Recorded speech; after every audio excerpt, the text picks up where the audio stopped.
Bom dia, bem-vindos à teleconferência da EDP Energias do Brasil, no qual serão discutidos os resultados do primeiro trimestre de 2019. Todos os participantes estão conectados apenas como ouvintes e mais tarde será aberta a sessão de perguntas e respostas quando serão dadas instruções para a participação. Caso seja necessária a ajuda de um operador durante a teleconferência, basta teclar *0. Essa apresentação, acompanhada de slides, será transmitida simultaneamente pela internet através do site www.edp.com.br/ri. Nele, os senhores também poderão obter release dos resultados da companhia. Antes de prosseguir, a EDP Energias do Brasil esclarece que eventuais declarações que possam ser feitas durante essa teleconferência, relativas às perspectivas dos negócios da companhia, bem como projeções, metas operacionais e financeiras relativas ao seu potencial de crescimento, constituem-se em previsões baseadas nas expectativas da administração em relação ao futuro da EDP Energias do Brasil. Essas expectativas dependem da conjuntura econômica do país, do desempenho e da regulamentação do setor elétrico, além de outras variáveis, e, portanto, estão sujeitas a mudanças. Agora, passo a palavra ao Sr. Miguel Setas, diretor, presidente e de Relações com Investidores da EDP Energias do Brasil, que iniciará o call. Por favor, Sr. Miguel Setas, prosseguir. Bom dia a todos. Eu queria dar-vos as boas-vindas ao nosso call de resultados do primeiro trimestre de 2019. Estou aqui na nossa conferência com o CFO da companhia, Henrique Freire, e com outros diretores da empresa. E vamos fazer uma breve apresentação e depois abrir, como habitualmente, para perguntas e respostas sobre a informação que vos vamos apresentar. Pedimos que fôssemos à página 3 para vos dar um pouco o contexto do que foi este primeiro trimestre de 2019. Nós consideramos que é um trimestre muito consistente do ponto de vista dos resultados que apresentámos, em linha com aquilo que já vem sendo a entrega da companhia, em particular com aquilo que foi o ano de 2018. Creio que é de realçar que terminamos este primeiro trimestre com um aumento do lucro líquido de 38%, e também acho que é significativo destacar que temos um CAPEX registrado neste período de 3,5 vezes mais do que foi o ano passado. Portanto, terminámos o primeiro trimestre de 2019 com um CAPEX na casa dos 450 milhões de reais, que é o maior CAPEX que a companhia fez no Brasil desde que está operando no país. E, obviamente, este investimento correspondeu à aceleração da nossa implantação dos projetos de transmissão. Recordo-vos que o primeiro projeto de transmissão já foi terminado em 2018, com 20 meses de antecipação, a linha do Espírito Santo, e estamos agora avançando para os lotes 11 e 21, que já estão em implantação, portanto 11 no Maranhão, 21 em Santa Catarina, e temos em processo de licenciamento ainda os lotes 7 e 18, 7 no Maranhão, 18 entre Minas Gerais e São Paulo, e esses estão ainda em processo de licenciamento.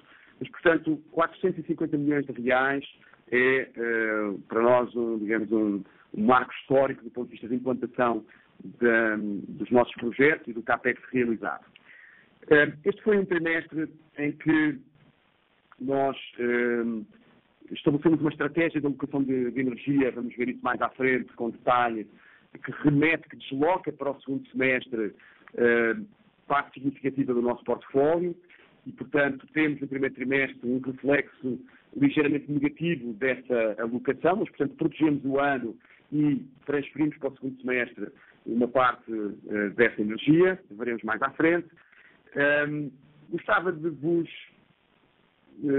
fazer notar também que no negócio da distribuição temos um aumento de 5,1% de volumes e isso tem um impacto muito positivo nas contas do trimestre. Portanto, nós temos efetivamente dois negócios que do ponto de vista absoluto, do ponto de vista do seu impacto no bottom line, têm efetivamente os destaques do trimestre, que é a distribuição muito alavancada pelo aumento de temperatura, pelo aumento de volumes, e, por outro lado, como já comentei, a transmissão com a antecipação dos investimentos, em particular do Lote 24, que já está em operação.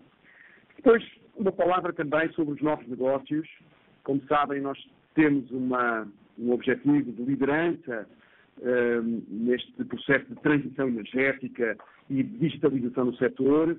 Temos aqui creio eu, um trimestre que também é bastante significativo. Verão à frente que temos um aumento bastante importante da energia solar contratada, dos nossos projetos de solar distribuído. Temos o avanço do projeto de Smart Grid, um piloto já de larga escala no Espírito Santo. Vou mostrar-vos também em que modos. E depois um elemento que para nós é muito importante e que concorre para a eficiência da companhia. Verão mais à frente que nós temos uma evolução flat dos níveis de PMSO no trimestre. Uma parte desse benefício resulta deste processo de digitalização e robotização de processos que nós estamos a levar a cabo. E, portanto, terminamos o trimestre com 142 robôs implantados, que são mais 21 robôs do que nós tínhamos fechado o ano de 2018. E isso já se traduziu esta semana, fomos informados que fomos dados como a utility com maior nível de maturidade digital no Brasil, em particular com destaque deste processo de robotização de processos. Depois da parte financeira, o Henrique Freire comentará mais à frente, mas continuamos com os níveis de alavancagem conservadores e com a nossa estrutura de capital no movimento de gradual otimização. Pedíamos que avançássemos para a página seguinte, para a página 4, para vos relembrar que no início do ano a ANEEL apresentou os resultados da sua auditoria a 144 usinas do país. E nós, nessa lista das 144 usinas avaliadas, tivemos 3 usinas nas primeiras 12. E, em particular, a primeira usina dessa lista é uma usina da EDP, a maior usina da EDP no mundo, a maior usina da EDP também no Brasil, que é a usina de Luís Eduardo Magalhães, mais conhecida como a usina de Lajeado, que foi classificada em primeiro lugar do ranking da ANEEL, destacando-se na área de ambiente, na área de segurança, na área de gestão operacional. Portanto, isto foi para nós, como é óbvio, um motivo de satisfação. E a par da usina de Lajeado, temos destaque para a usina de Enerpeixe, Peixe Angical, e Energest, portanto, a usina de Mascarenhas, no Espírito Santo, que estão também classificadas dentro das primeiras desta lista de 144. Portanto, este, para nós, um indicador muito claro da excelência operacional da unidade de geração do Grupo EDP e, portanto, com um reflexo importante nesta classificação. Página 5, queria-vos dar uma visibilidade, sobre a estratégia de alocação de energia. E aqui mostrar-vos que nós temos 35% do nosso hedge concentrado no segundo semestre, naturalmente com um nível menor no primeiro trimestre e também no primeiro semestre. E, portanto, verão à frente que nós, este trimestre, tivemos um resultado ligeiramente negativo, cerca de 51 milhões de reais negativos do nosso hedge de energia, que serão, segundo as nossas estimativas, totalmente compensados no segundo semestre com esta alocação assimétrica de energia e com deslocamento importante para o segundo semestre. E como sabem, no segundo semestre esperamos níveis de GSF que podem estar claramente em valores bastante mais baixos do que foram verificados no primeiro trimestre, por sazonalização de energia, e, portanto, estamos preparados para protegermos nesse contexto de uma hidrologia mais agressiva nesse momento do ano. Depois, da página seguinte, da página 6, no fundo, só relembrar ou reforçar aquilo que já vos comentei de forma breve sobre as linhas de transmissão. Portanto, o lote 24 no Espírito Santo concluído com 20 meses de antecipação e já gerando receitas, gerando um recurso importante que teve um impacto neste trimestre bastante significativo. Depois, o lote 21 e o lote 11 com as obras iniciadas. No lote 11 já com o licenciamento totalmente concluído, com um ano de antecipação. No lote 21 ainda temos uma parte do licenciamento em curso, mas já foi possível começar a obra, porque uma parte da linha e a principal subestação estão liberadas para o início dessas obras. E depois, como vocês veem aqui também, o lote 7 e o lote 18, o primeiro no Maranhão e o segundo, São Paulo, Minas, estão no processo do licenciamento. Aliás, a audiência pública para o lote 18 está a decorrer agora entre o dia 7 e o dia 9 de maio e, portanto, enfim, esperamos que estes licenciamentos também ocorram segundo os nossos calendários. Levávamos para a página 7 para nos dar uma visibilidade sobre perdas na distribuição. E para entender perdas na distribuição é importante entender a evolução dos volumes. Nós tivemos um aumento de temperatura nos dois estados onde operamos maior que 1 grau centígrado, portanto em São Paulo 2 graus e no Espírito Santo 1,5 graus. Vocês veem que em São Paulo temos um crescimento dos volumes na casa dos 3%, 2,9%, e no Espírito Santo superior a 8%. Portanto, com uma preponderância dos volumes associados a este aumento da temperatura. Em São Paulo, a trajetória de perdas, vocês notam que continua numa tendência decrescente. No Espírito Santo, uma ligeira inflexão, que vocês veem aqui, um pouco acima da meta regulatória da ANEEL, por conta, fundamentalmente, do não faturado. Portanto, num cenário em que os volumes estão a crescer com essa velocidade, obviamente há um desfazamento da energia que é faturada e da energia que é injetada na rede, e esse efeito, se nós corrigíssemos esse efeito, teríamos uma perda na casa dos 8,50, muito próximo dos 11,50, muito próximo dos 11,45, que é a meta regulatória da ANEEL, e portanto abaixo destes 11,78 que são as perdas reportadas. Depois, também uma palavra sobre revisão tarifária, neste caso no Espírito Santo. Como vocês sabem, a revisão tarifária do Espírito Santo ocorre no mês de agosto.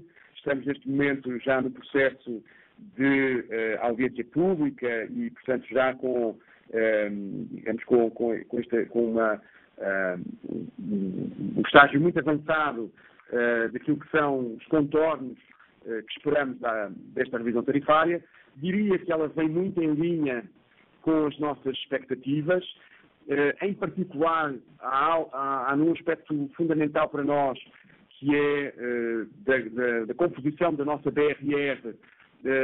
Notaram com certeza que estamos esperando uma glosa menor que 1%, e eu recordo-vos que nós vimos de um histórico em 2011 de glosas que foram acima dos 10%, depois, mais recentemente, 2015, 2016, glosas que vieram para a casa dos 3%, 1%, e agora em 2019, conseguimos perspectivar uma glosa que pode ficar abaixo de 1%. Isso para nós, como devem calcular, é um motivo de extrema satisfação e no fundo, corroborar de uma estratégia de gestão de ativos que se revelou efetiva. Gostava até de vos comentar que quando comparamos esta glosa com as glosas que nós verificamos noutras revisões tarifárias, é seguramente uma das mais baixas do setor, e acho que isso é um motivo para nós de satisfação. A par disso, esperamos naturalmente uma correção em alta da parcela B, tipicamente com valores com uma correção de mais de 10%. Esperamos uma correção em baixa das perdas admitidas, e aqui uma palavra, eventualmente já de uma expectativa de correção em alta face àquilo que está na audiência pública das perdas técnicas. Nós temos um pleito de revisão em alta dessa perda que está neste momento proposta pela agência reguladora. Temos experiência das revisões anteriores de que esse pleito pode vir a ser também considerado. Estamos falando basicamente de poder considerar conjuntos atípicos que foram parcialmente aceitos pela agência reguladora e que nós temos, digamos, uma possibilidade de vir ainda a debater esse assunto com a ANEEL. E, portanto, a nossa estimativa hoje leva-nos para uma casa de 6,50 a 6,80 em vez dos 6,17 que estão neste momento comunicados na audiência pública. E depois, se virem aqui embaixo, portanto, já comentei uma glosa basicamente muito próxima de zero, e isso leva-nos a um aumento da BRR na casa dos 25,8%, e, portanto, um aspecto importante que, na prática, é consequência do investimento todo que tem vindo a ser feito nesta concessão, e veremos isso mais à frente depois também quando viermos para a revisão tarifária da EDP São Paulo. Esperamos uma figura muito parecida com esta, alinhada com os investimentos que têm vindo a ser feitos na concessão. Página 9, para vos chamar a atenção de 3 áreas onde nós estamos colocando a nossa energia, o nosso foco: a área da robotização e digitalização de processos. Aqui terminamos o trimestre com 142 processos robotizados e uma meta de 170 no ano. Já temos, efetivamente, poupanças de custos decorrentes dessa digitalização de processos, portanto, uma área em que o grupo se tem destacado no setor. Smart Grid, redes inteligentes, a perspectiva de fazer no Espírito Santo a nossa primeira grande prova de conceito, um piloto que tem um investimento estimado de mais de 50 milhões de reais e que vai atender quase 60 mil clientes nesta região de Vila Velha e Paúl, no Espírito Santo, e, portanto, já uma perspectiva de poder começar a ter evidências dos benefícios das redes inteligentes. E depois, no domínio do solar fotovoltaico, naturalmente solar distribuído, gostava de vos mostrar que nós, no primeiro trimestre de 2018 para o primeiro trimestre de 2019, temos um crescimento muito expressivo, e temos hoje 25 megawatts pico já de projetos contratados, e estamos muito ativos neste mercado. Acho que é um destaque, vai ser com certeza um dos segmentos que vai estar nesta transição energética nos próximos anos. Com isto, termino aqui a minha intervenção inicial e passo ao Henrique, voltarei no final. Bom dia. Pedir só passarmos para o slide 10, onde falamos aqui do nosso controle de custos. Primeiro, pondo em perspectiva a nossa questão de eficiência operacional, um conjunto de iniciativas que nós estamos vendo nos últimos anos a intensificar, que passam pela orçamentação base zero, a criação dos centros de serviços partilhados, negociação de compras, maior centralização de compras, maior foco na negociação de grandes contratos e, obviamente, a digitalização e robotização de processos. Esta tecnologia tem-nos permitido, de uma forma agregada, trazer ganhos. Colocando em perspectiva, nós não nos cansamos de repetir, colocando em perspectiva, desde 2014 a 2018, pegando a base de 14, inflacionando para 2018, nós teríamos um ganho de 266 milhões de reais nessa comparação. Portanto, é algo muito significativo, muito relevante que é bom frisar. Este trimestre em concreto, continuamos com uma evolução positiva. Se compararmos o primeiro trimestre de 18 com 19, vemos uma queda de 1,6% em termos nominais, aqui sem considerar aqui a questão da PECLD. Uma nota, nesta comparação, estamos a expurgar aqui novos negócios e há aqui um efeito também da IFRS 16, que é portanto, a contabilização de rendas e aluguel que saiu do EBITDA, saiu da base de custos, mas também corrigimos 18, retiramos isso, portanto subimos o EBITDA para a base de comparação ser, na verdade, comparável. Tivemos uma queda. Há aqui um contributo em P100, se virem no detalhe, tem a ver com o efeito de algum crédito fiscal-fins em P100 que beneficia esta comparação, mas também existem outros efeitos. Por exemplo, na distribuição tivemos a questão da primarização de equipas de combate a perdas, que neste primeiro trimestre teve alguma sobreposição entre serviços e as novas equipas já primarizadas. E, portanto, isso também contamina em cerca de 5 milhões negativamente os resultados, e, portanto, mas no campo geral temos uma evolução positiva. Esta estrutura também é uma estrutura que é feita para entregar uma margem. E, de alguma forma, acho que o fator principal de acompanhamento é nós olharmos para o rácio do OPEX por margem bruta. E esse OPEX por margem bruta, quando pegamos em perspectiva de 16 para 18, vemos uma queda de 33,3% até abaixo de 30%. E o primeiro trimestre de 19, sendo aqui cauteloso, ainda é um primeiro trimestre, mas sendo aqui o statement desse número estar abaixo de 28%. Uma nota para TechLD. TechLD é um tema que nós temos dedicado muita atenção, muito foco, muita também novas tecnologias neste combate, porque é algo muito relevante e, portanto, na situação até macroeconómica das nossas regiões, enfim, do Brasil como um todo.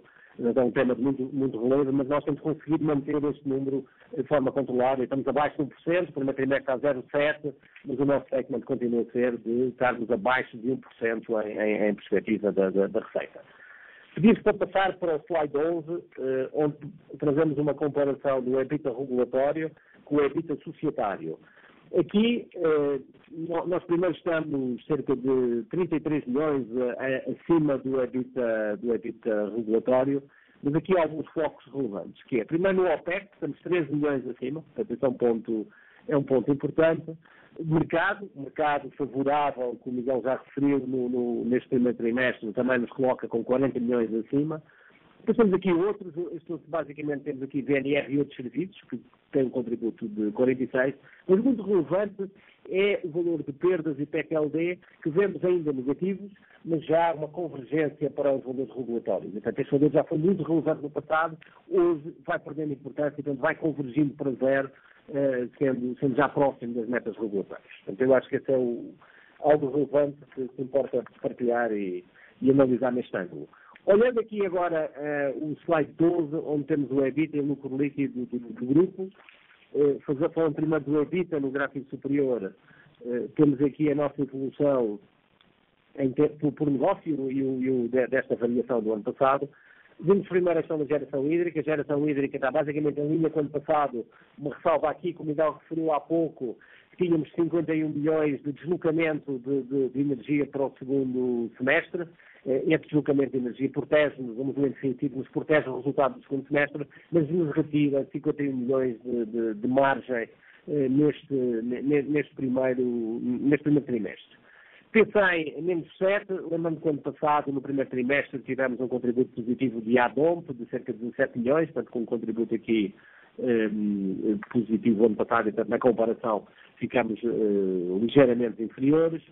Depois temos na distribuição 48 milhões acima, 40 milhões relativos a mercado. Depois a comercialização ficou abaixo do ano passado, efeitos de menos liquidez, menor volatilidade do mercado. Uma nota aqui, ainda assim com um resultado bem positivo, mas inferior ao ano passado. Uma nota aqui na transmissão. A transmissão, as novas regras contábeis obrigam-nos a fazer um registro quando concluímos uma linha, isto foi o caso do lote 24 no Espírito Santo. Essa conclusão obriga-nos a cristalizar o valor dessa antecipação. Portanto, é um valor não contábil, mas tem um sentido económico nesse valor. E portanto, aqui tivemos um registro de 25 milhões de reais positivos que contribuem positivamente para o EBITDA. No lucro, fechamos o trimestre com 296.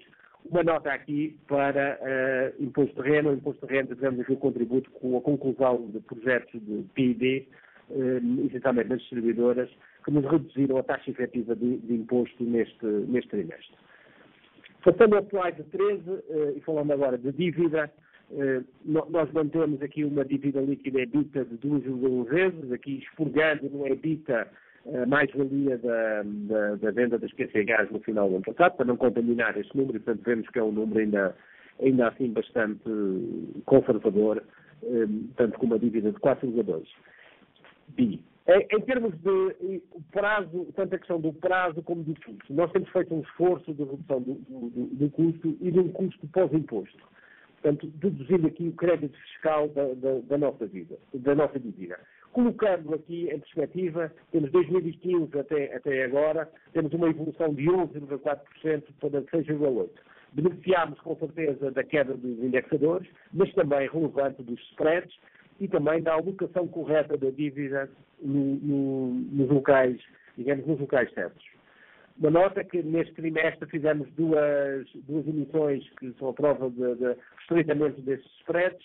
Na distribuição emitimos 500 milhões com um custo de 106,7% de CDI, uma emissão a 5 anos, e na GRID, na EDP GRID, para financiar especialmente projetos de solar, fizemos uma emissão a 2 anos, baseada numa 413, a CDI mais 0,15 de spread. São spreads que são historicamente baixos, que nós não tínhamos no passado, e portanto essa credibilidade de crédito da companhia tem sido muito reconhecida pelo mercado.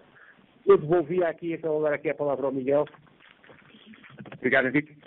Aqui só para vos falar um pouco sobre perspectivas futuras, e ao fazê-lo faço na página 14 uma ligação àquilo que foi o posicionamento estratégico que o Grupo EDP globalmente anunciou no passado dia 12 de março em Londres, e efetivamente aquilo que é esse posicionamento estratégico é um reconhecimento de que o setor energético está num momento de grande transformação, com as tendências internacionais que nós conhecemos, da descarbonização, da descentralização, da digitalização, esses 3 Ds que são hoje já recorrentes na forma como a indústria tem que ser interpretada, e portanto a EDP assume claramente que quer ser líder nesta transição energética, e que essa liderança na transição energética vai fazer gerar valor sustentável, valor superior nesse processo. Portanto, efetivamente, essa é a afirmação estratégica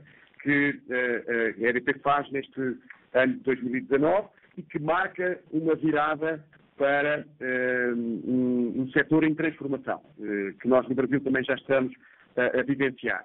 Essa estratégia, na visão da EDP Brasil, tem aqui 5 pilares que são fundamentais. O primeiro é o pilar do crescimento com dígito duplo, com double digit. O segundo, o pilar da execução distintiva. O terceiro pilar da redução de risco. O quarto pilar da disciplina. E o quinto pilar da mobilização através da tecnologia. E efetivamente, se formos à página seguinte, aquilo que são as nossas avenidas estratégicas e aquilo que são os nossos objetivos para os próximos anos, dão corpo a esta visão. Começando pelo crescimento a 2 dígitos, eu destacaria aqui que hoje, à data de hoje, com aquilo que está contratado pela companhia, nomeadamente nos leilões de transmissão, já temos um crescimento contratado de EBITDA de 2 dígitos, assegurado de acordo com aquilo que são os nossos compromissos de investimento.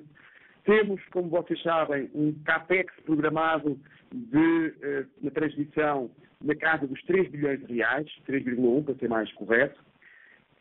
Este investimento que fazemos não é só na transmissão, é também na distribuição, e aí esperamos um aumento da DRR nas revisões tarifárias de 2019 na casa dos 25% a 35%. Já vimos hoje aqui o caso da EDP Espírito Santo, trago-vos o caso da EDP São Paulo mais à frente. EBITDA na comercializadora um compromisso de fazer um mínimo de 100 milhões de reais por ano, e depois, naturalmente, oportunidades de M&A que podem surgir e de reciclagem de capital que nós continuamos a ter sempre no nosso radar. Execução distintiva, destacaria aqui 3 elementos. Um, que é um histórico nosso na execução das obras. Fizemos isso quando entregámos as usinas hidrelétricas, fazemos isso agora quando estamos entregando as transmissoras. Já temos uma visão que o grau de antecipação das nossas transmissoras, à partida, será superior a 1 ano em todas elas, portanto, acho que já é já estamos dando visibilidade sobre aquilo que é a nossa perspectiva. Um investimento significativo também no controle de perdas. Vocês viram aqui, novamente, um trimestre com perdas muito controladas dentro dos padrões regulatórios, e uma evidência que trouxe aqui, através deste caso do ranking da ANEEL das usinas avaliadas em 2018, uma evidência de performance operacional. Vimos isso acontecendo nas hídricas, vimos isso acontecer nas térmicas, na térmica de T100, vimos isso acontecer na distribuição, e, portanto, é uma marca que o grupo tem na sua estratégia. Do ponto de vista de riscos, fazia aqui alusão a 3 riscos principais. O primeiro, que é o risco energético, e onde ao longo dos últimos 2 anos vocês viram que nós fomos capazes de mitigar 95%, 100% do risco energético, risco hidrológico, se quisermos. Este ano estamos trabalhando para que isso assim também seja, e portanto essa para nós é um elemento fundamental da nossa estratégia. Política de crédito restritiva, que nos levou no primeiro trimestre a sermos mais conservadores no segmento da comercialização. Como vocês sabem, um segmento que teve neste período alguma perturbação com a estabilidade de algumas comercializadoras no mercado. Nós temos como a nossa política uma visão sempre restritiva sobre esses riscos. E depois, algo que é estrutural no nosso modelo de negócio, que é uma grande proporção dos nossos contratos de energia com uma visão de longo prazo, no ambiente regulado e, portanto, uma exposição relativamente contida ao ambiente de contratação livre. São 3 elementos que destacamos nesta perspectiva do risco. Na perspectiva da disciplina, também julgamos nós 3 elementos importantes. Uma visão otimizada e uma visão muito pragmática sobre estrutura de custos, e aqui um targeting de estarmos abaixo dos 30% do OPEX sobre margem bruta. Nas comparações que nós temos, este é claramente um dos indicadores que é referência no setor, quando comparamos com outros concorrentes, e, portanto, com o compromisso de evoluir custos abaixo da inflação. Um segundo elemento de disciplina na alocação de capital, aqui uma menção àquilo que tem sido a nossa exigência de ter um return on equity na casa dos 2 dígitos, sempre, e uma alavancagem, portanto, uma estrutura de capital e de endividamento da companhia abaixo, net debt EBITDA abaixo dos 2,5, portanto, mantendo um balanço muito saudável e disponível para crescimento. Na parte tecnológica, já mencionei aqui alguns casos nossos neste primeiro trimestre, mas só recordar que temos investimento de solar 100 milhões por ano, temos investimento em startups. Fomos a primeira empresa a constituir um Corporate Venture Capital no Brasil com a alocação de 30 milhões de reais nos próximos 4 anos para investimento em startups, na EDP Ventures, com investimentos na redes inteligentes, piloto no Espírito Santo, com um investimento de cerca de 50 a 60 milhões de reais anunciado já e hoje novamente comentado, e digitalização de processos, julgamos nós, com pioneirismo no setor elétrico. Temos hoje quase 200, vamos ter no final deste ano, quase 200 processos com digitalização, robotizados já em funcionamento. Portanto, double-digit growth, distinctive execution, de-risking, discipline and driven by technology, são estes os nossos 5 direcionadores estratégicos que estamos neste momento, digamos, a corporizar com a nossa implementação. Dito isto, termino por aqui a apresentação e passo-vos para a nossa parte de perguntas e respostas. Senhoras e senhores, iniciaremos agora a sessão de perguntas e respostas. Para fazer uma pergunta, por favor, digitem *1. Para retirar a sua pergunta da lista, digite *2. Chamamos a atenção que eventuais perguntas em inglês serão respondidas pela companhia em português e traduzidas pela tradutora simultânea. Nossa primeira pergunta vem do senhor André Sampaio, Santander. Bom dia, eu gostaria de fazer 2 perguntas, na verdade. A primeira, acho que ficou clara a questão da revisão tarifária, né? A questão das perdas da Excelsa, que vocês entendem realmente que poderia ter uma melhora durante o processo de audiência pública, mas caso realmente isso não aconteça, qual que seria a estratégia da empresa para conseguir acelerar a queda de perdas, especificamente na Excelsa? Acho que essa é a primeira pergunta. E a segunda, em relação ao comentário que vocês fizeram no release sobre a vitória no dia 3 de abril, sobre a questão do PIS/COFINS. Se pudessem comentar um pouquinho sobre isso e quais poderiam ser as repercussões aí para os acionistas e realmente para o resultado. Obrigado.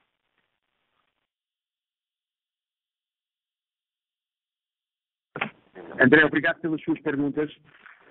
Primeiro, em relação à revisão tarifária, nós efetivamente temos uma expectativa de revisão em alta, em particular das perdas técnicas, e as últimas revisões, essa expectativa também chegou a concretizar-se, portanto, para nós pensamos que tem um grau de probabilidade elevado.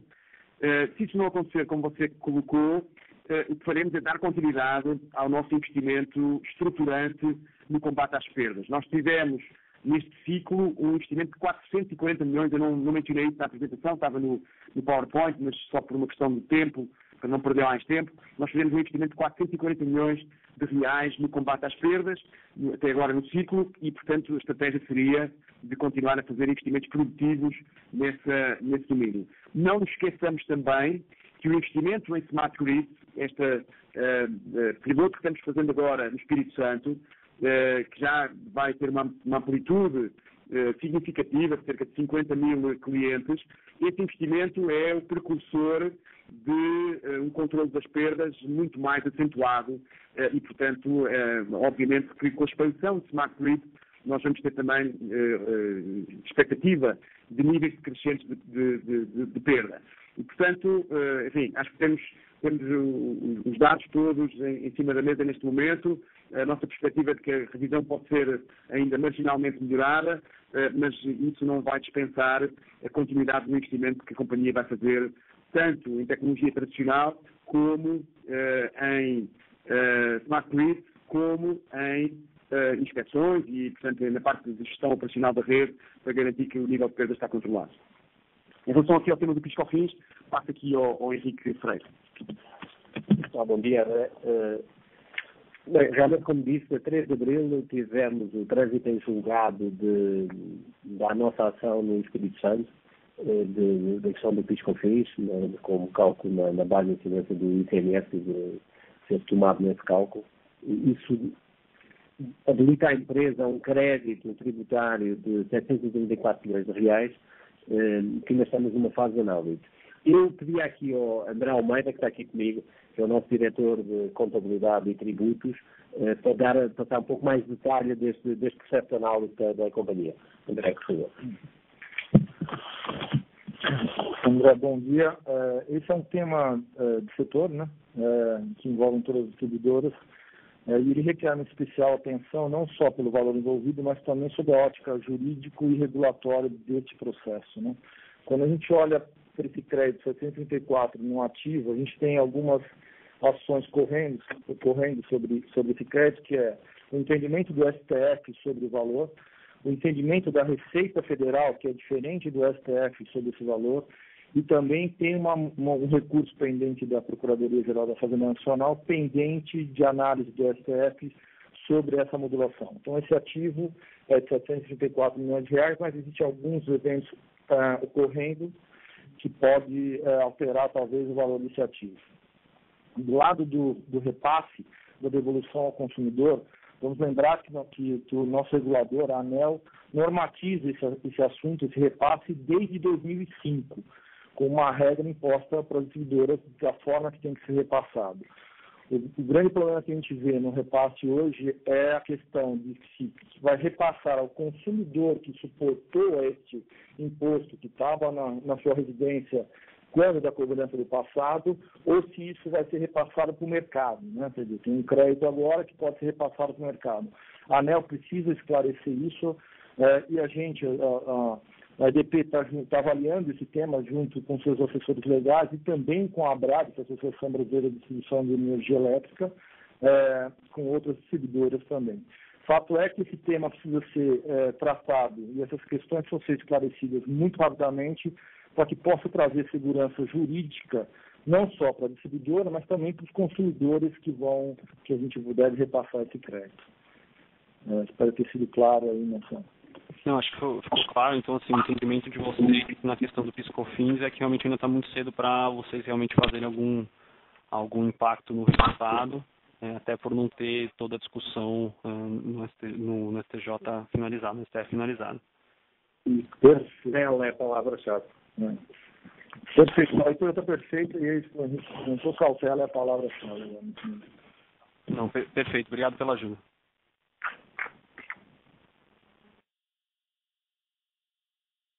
Nossa próxima pergunta vem do senhor Hernando Vorzi, UBS. Oi, bom dia. Eu queria fazer uma pergunta em relação ao resultado da trading, né? Ele acabou vindo um pouco mais fraco do que a gente esperava. A gente entende que grande parte foi por causa desse default das comercializadoras menores que teve no primeiro trimestre, né? Por conta da mudança brusca no PLD, que acabou reduzindo bastante o volume na comercializadora, mas a gente queria entender qual que seria o outlook para frente. Se vocês esperam que isso seja recorrente, né, que esse efeito ainda tem algum impacto nos próximos resultados e o EBITDA possa vir um pouco mais fraco na trade, ou que isso se reverta, se até chegar nesse guidance de 100 milhões de EBITDA no ano. Obrigado. Fernando, obrigado pela sua pergunta. De uma maneira muito objetiva, nós continuamos mantendo este guidance dos 100 milhões de reais mínimo no ano, portanto continuamos trabalhando com essa perspectiva de final de ano. Efetivamente, você colocou a tónica certa. Este trimestre tivemos que ser mais restritivos na escolha de contrapartes neste segmento e, portanto, isso levou-nos a ter uma atividade que ficou mais baixa do que aquilo que foi o ano passado.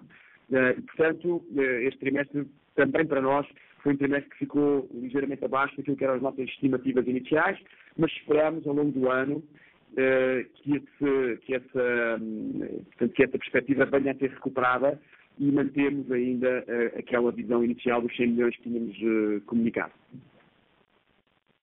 Ótimo, obrigado.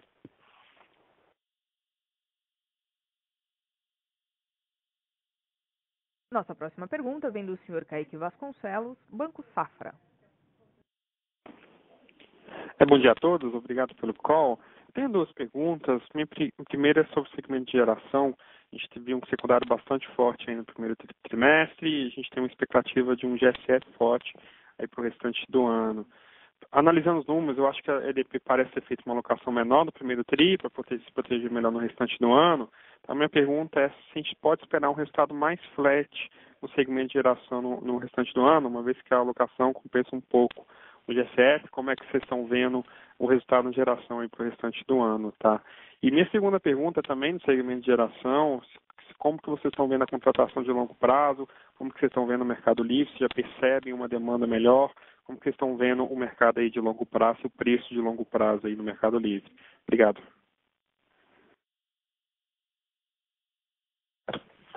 Kaique, obrigado pelas suas perguntas. Em relação à performance da geração, efetivamente a leitura é essa. Nós optamos, porque temos consciência que o segundo semestre vai ser muito agressivo do ponto de vista do GSF. Estamos estimando GSFs na casa dos 70%, e portanto alocámos uma parte importante do nosso portfólio para esse período, mas a nossa expectativa, como já foi comentado, é, com esse hedge efetivo no segundo semestre, conseguirmos estabilizar esse resultado e termos resultados muito em linha com aquilo que foram apresentados no ano passado. Portanto, à partida, esta é uma situação que se normaliza a partir do segundo semestre com efetividade desse hedge que está alocado nesse período. Em relação ao tema do longo prazo, da contratação de longo prazo, nós estamos vendo preços na casa acima dos R$200 para 2020 e preços um pouco mais baixos, num horizonte um pouco mais largo, 2022, preços na casa dos R$160, R$170. Portanto, enfim, uma curva normal, hoje em dia já um pouco mais onerada, com o efeito de curto prazo de PLDs mais altos, mas portanto, são curvas que à partida estão de acordo com aquilo que era a nossa expectativa para este período. Portanto, acima dos 200 num prazo mais curto e abaixo dos 170 para um prazo um pouco mais longo a partir de 2022. Muito claro, muito obrigado.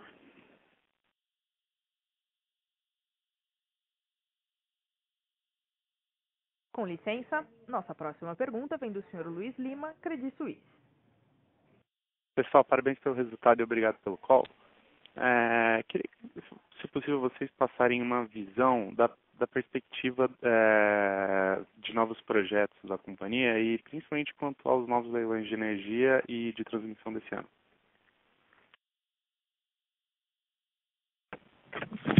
Luís, obrigado pela pergunta, ou pelas perguntas. Nós estamos, obviamente, focados, diria, hoje em 4 segmentos, portanto, para além da transmissão, que é claramente o carro-chefe do nosso plano de investimento.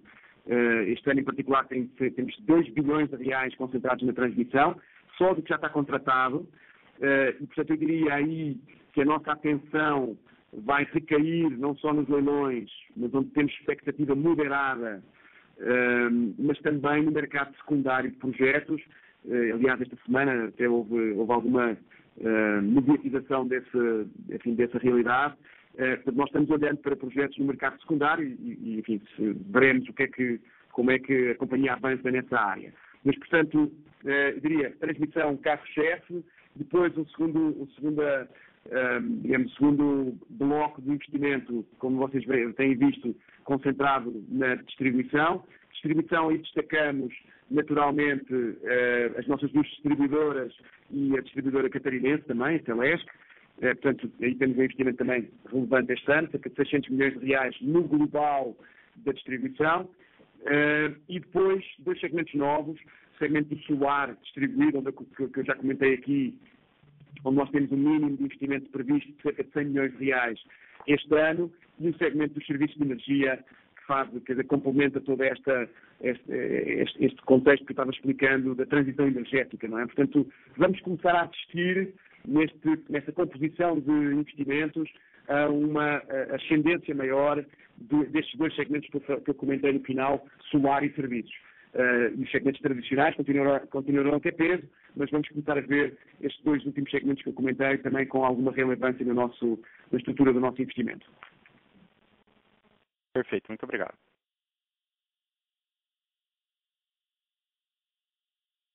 Com licença, para fazer uma pergunta, digite *1.